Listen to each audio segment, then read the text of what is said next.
জমির দলিলে ব্যবহৃত সংক্ষিপ্ত শব্দের পূর্ণরূপ।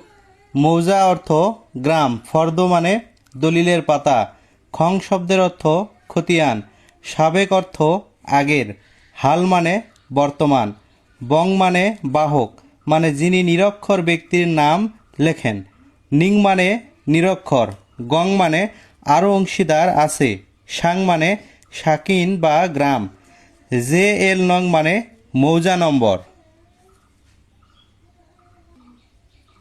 তফসিল মানে বিকৃত জমির তালিকা, ইজারা মানে ঠিকা, ইয়াদন্ত মানে স্মারকলিপি, আসলি মানে মূল জমি, ইমতেহার মানে ঘোষণাপত্র, কান্দা মানে উঁচু ভূমি, কিসমত মানে মৌজার অংশ, খিরাজ অর্থ কর বা খাজনা, খানে খোদা অর্থ মসজিদ।